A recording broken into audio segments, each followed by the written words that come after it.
आजकल आप एक शब्द बार बार सुन रहे हैं, डिजिटल अरेस्ट। आखिर क्या है ये शब्द डिजिटल अरेस्ट?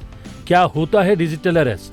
दरअसल ये एक तरह का हमला है और ये हमला आपके ऊपर वहां होता है जहां आप अपने आप को सबसे ज्यादा सुरक्षित मानते या महसूस करते हैं, जैसे कि आपका घर।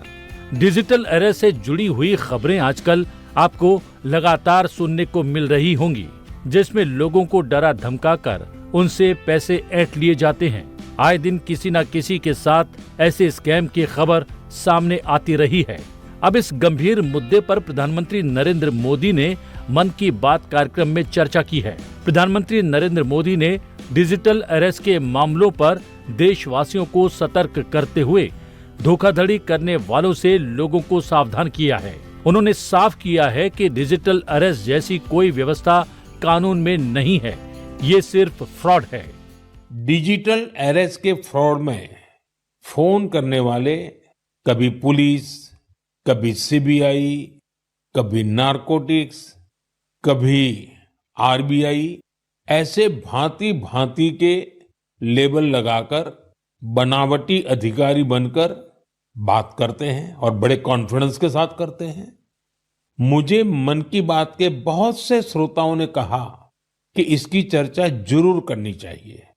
आइए मैं आपको बताता हूं ये फ्रॉड करने वाली गैंग काम कैसे करती है, ये खतरनाक खेल क्या है। आपको भी समझना बहुत जरूरी है, औरों को भी समझाना उतना ही आवश्यक है। पहला दाव आपकी व्यक्तिगत जानकारी, वो सब जुटा करके रखते हैं। आप पिछले महीने गोवा गए थे, है ना? आपकी बेटी दिल्ली में पढ़ती है ना? वे आपके बारे में इतनी जानकारी जुटा कर रखते हैं कि आप दंग रह जाएंगे। दूसरा दाव, भय का माहौल पैदा करो। वर्दी, सरकारी दफ्तर का सेटअप, कानूनी धाराएं, वो आपको इतना डरा देंगे फोन पर बातों बातों में आप सोच भी नहीं पाएंगे। और फिर उनका तीसरा दाव शुरू होता है। तीसरा दाव, समय का दबाव। अभी फैसला करना होगा वरना आपको गिरफ्तार करना पड़ेगा। ये लोग पीड़ित पर इतना मनोवैज्ञानिक दबाव बना देते हैं कि वो सहम जाता है। सोचिए कि आप अपने घर के ड्राइंग रूम में बैठकर टीवी देख रहे हैं। अचानक से आपको एक वीडियो कॉल आता है। आपके सामने पुलिस की वर्दी में एक आदमी बैठा हो और वो आपको कहे कि आपके नाम का एक पैकेट मिला है जो किसी देश से भेजा जा रहा था। उस पैकेट में कुछ आपत्तिजनक सामान मिला है।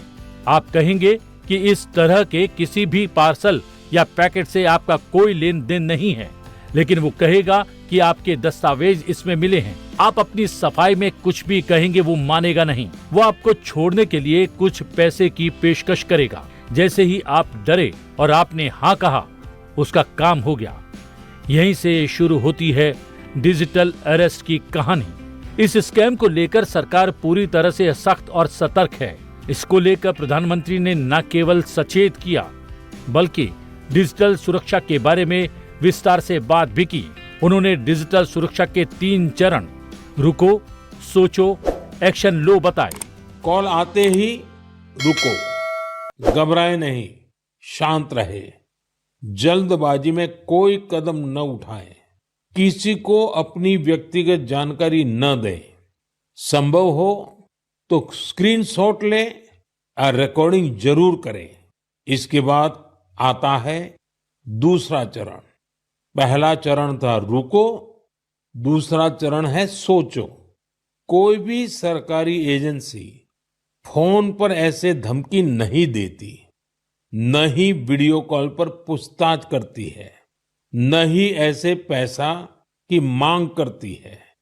अगर डर लगे तो समझिए कुछ गड़बड़ है।